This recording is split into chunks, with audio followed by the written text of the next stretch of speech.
So in this clip I have from the Joe Budden podcast, Joe talks about how Larry Jackson basically said Drake's catalog makes the equivalent of what music made in the 60s, 70s, 80s, and 90s combined. Let's hear what the Joe Budden podcast is talking about. I'm putting it all on that. It was a marriage. They met absolutely a marriage. It was the perfect marriage, a marriage that we might not see. Listen, Larry Jackson sat there in L.A. and told me that, and I don't know if I believe it, but he said it, that Drake catalog I saw that. is worth more than the 60s, 70s, 80s, and 90s. Combined. All artists during those decades? Yes. Everybody, yes. That's what he said. Yes. If there's somebody that would know, I would think it's him. I didn't fact check it because above my pay grade. Right.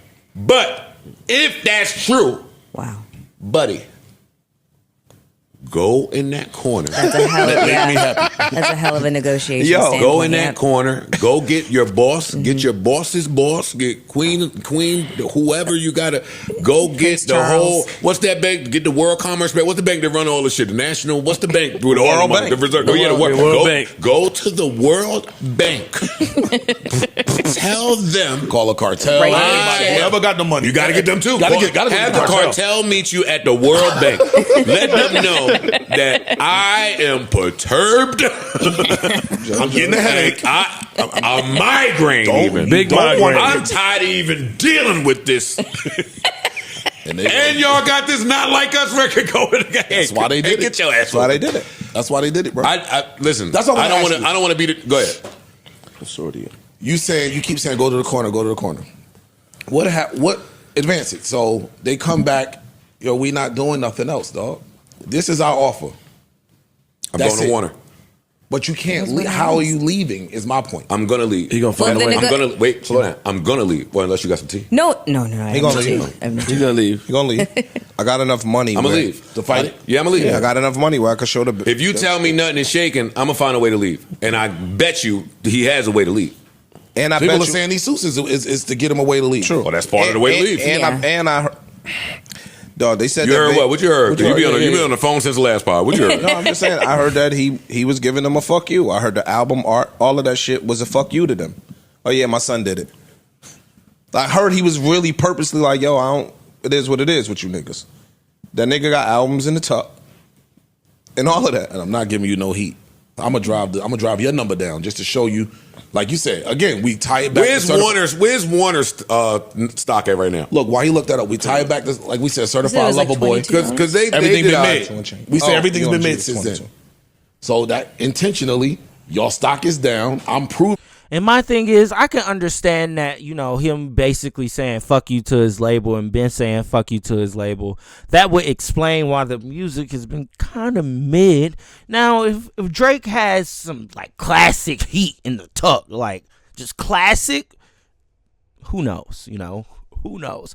But my thing also is, if you do have that classic heat, I'm sure whatever that classic heat is, there's a bunch of raps on there. I'm pretty sure it's a bunch of fucking raps on there for sure.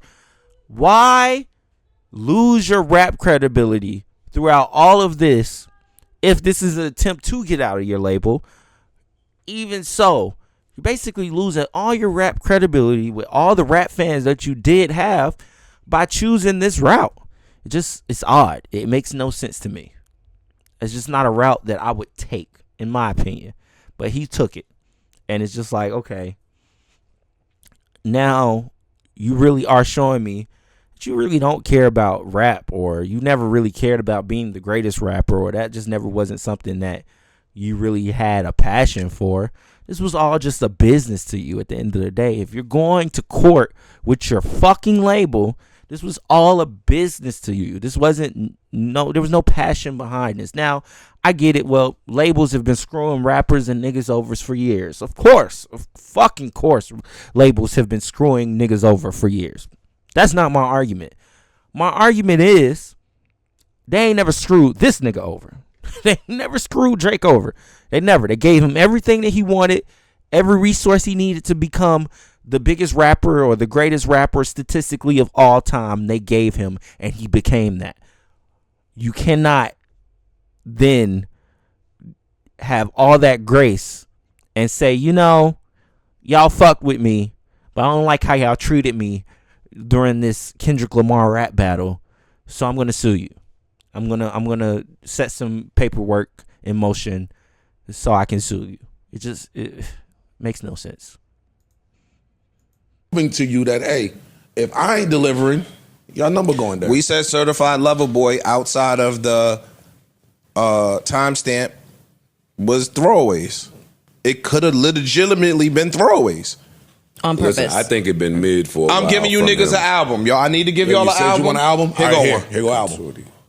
You're not getting the heat. That would also explain the decline in lyricism. It would explain everything. Mm-hmm. People keep saying, "Oh, he want to appeal to everybody." I don't know. It would explain it all. Like, yo, nigga, no, y'all not getting none of this.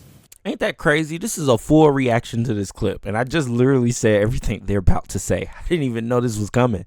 I'm like, bro, this is just my thought process. Niggas will sit here and go, "Oh, Michael, you know, no." Trust me, I've been paying attention to the music business. I was a rapper, been a rapper, and then retired. But at the end of the day, I tried. And in trying, you find out a lot. You find out a fucking lot. And it's pay to play. It's always been pay to play when it comes to the music business. They found the way to make payola illegal, but niggas just do it under the table. Like, that's all that happened. Like, okay, payola is illegal. Here, just fuck with me. We ain't got to put this official. Just fuck with me. And niggas like, oh, shit, okay, money? All right, I'll fuck with you. Play the song all day. This is how it works. I'll mail all this shit in. I think that everybody would be, or I think Warner, I think UMG, I think all of them have a vested interest in not allowing this guy to do what he's trying to do. See, I think that's what's taking so long. I think they all are on the same team in that. There's too many parties that have a vested interest and will be heavily affected if I turn around, if I leave. So it's going to take a while for y'all to go in the corner and talk. And some people may, no, seriously, and some people may need convincing.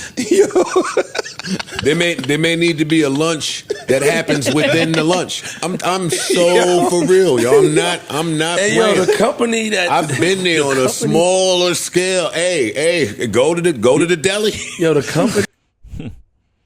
But yeah, that was Joe Budden and his team thoughts. Well, at least more thoughts on this whole. At first, they gave their thoughts on Patreon, which y'all can go check out his Patreon if you want to hear him call Drake a bitch. That's really all that's there for me. But in this one, they divulged a bit more. They've been talking about this lawsuit for the past 3 pods, like just period. You know, whether it's public or on Patreon, they've been discussing this lawsuit because it is a huge thing, to be honest. Like, this is a huge thing to go into the fourth quarter with, or be in the fourth quarter with. Drake suing his fucking label. That's crazy. And that was their thoughts. Let me know what you think about what Larry Jackson had to say. My thoughts on the lawsuit in the comments below. I am Savvy Mike. This is I Am Savvy Mike TV. As always, peace.